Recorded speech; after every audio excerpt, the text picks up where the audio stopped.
to the Fourth and Long Fantasy Football Show. Hey everyone, welcome to the Fourth and Long Fantasy Football Show. My name's Justin. Episode 58 today. Week 9 is come and gone, and we're on to Week 10. On today's episode, I'll give you a few of my Week 9 reactions. Then I'll get into my waiver wire targets and my starts of the week for Week 10. Now, as a reminder, I'll be releasing these episodes throughout the season on Thursday mornings, getting you prepared with my weekly recaps, waiver wire ads, and my starts of the week. Your time is valuable, so let's get to it. On today's show... All right, so for today's show, I'm going to start by giving you a couple quick reactions to Week 9. What a weird, odd week it was for fantasy football. You had a lot of big-name guys completely bust out, and some others really emerge. I'm going to get started by talking about a couple running back returns here. After many weeks of waiting, we had two big-name running backs make their way back on the field in Week 9.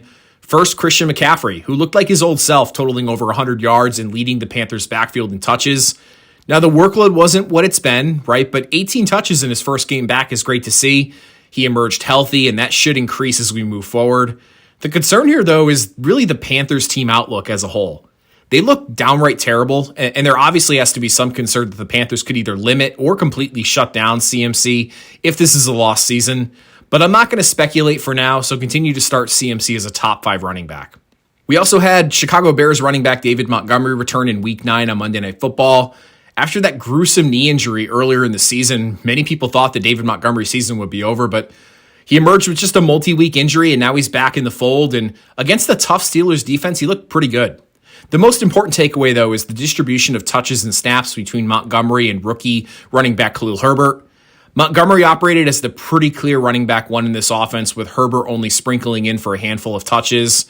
This is Montgomery's backfield to have, and he should be started as a running back one after the Bears' Week 10 bye. I think Khalil Herbert's just a premium handcuff from here on out. Next, Pittsburgh Steelers tight end Pat Fryermuth's tight end one breakout. The breakout is on for the rookie tight end Pat Fryermuth. He's slowly becoming one of Big Ben's favorite red zone targets.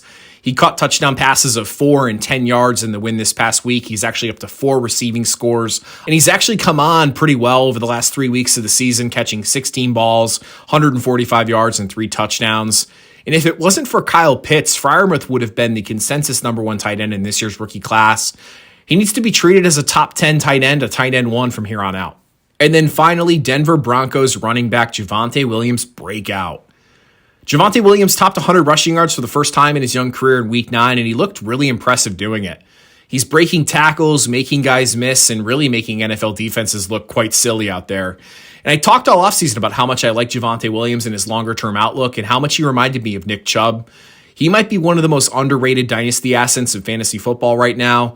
Now, this year, he should continue to split duties with Melvin Gordon. It's pretty much a 50-50 timeshare right now. But if Melvin Gordon does find his way out of Denver after this year, and he is a free agent after this season, Javonte could settle in as a back-end running back one for the next couple years.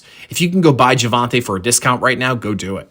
All right, let's get into my waiver wire ads for the week for Week 10. Before I get there, though, my ads for last week included Adrian Peterson, Jordan Howard, and Michael Gallup. First on my list for this week is going to be a running back, and it's going to be Arizona Cardinals running back Eno Benjamin.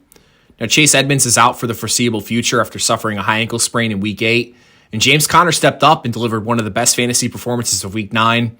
But it was Eno Benjamin who filled in the change of pace role in this Cardinals offense in Week 9. The Cardinals have shown an affinity for using 2 running backs in this backfield, and Eno Benjamin should see anywhere from 10 to 12 weekly touches until Chase Edmonds returns to the field. Go ahead Benjamin is a high upside stash in the event something happens to James Conner, or if Chase Edmonds' return takes longer than expected. Next, I'm going to go with another running back, and it's going to be New England Patriots running back Ramadree Stevenson. Now, at the time of this episode recording, both Damian Harris and Ramadree Stevenson are in the concussion protocol, but this is an ugly time for waiver wire ads, guys, and if I can get a potential running back 2 or running back 3, I'm going to go for it. Stevenson totaled 100 yards in Week 9 and looked pretty good. The Patriots' offense is respectable, and the run game has been super productive. And if Stevenson can play, and if Damian Harris is eventually ruled out, Stevenson becomes a running back 2 in Week 9 with upside. Go grab him. And then finally, the last player on my waiver wire list for Week 10 is going to be a tight end, and it's going to be Washington football team's tight end Logan Thomas. Thomas has been out for some time, but is expected to return in Week 10. And I think the Washington football team could desperately use him. The offense has been stagnant for weeks now at this point. And Thomas, I think, will probably be slowly integrated back in the first week. But he was performing as a back-end tight end 1 before his injury and was playing nearly 100% of the snaps. He should assume the majority of those snaps sooner rather than later.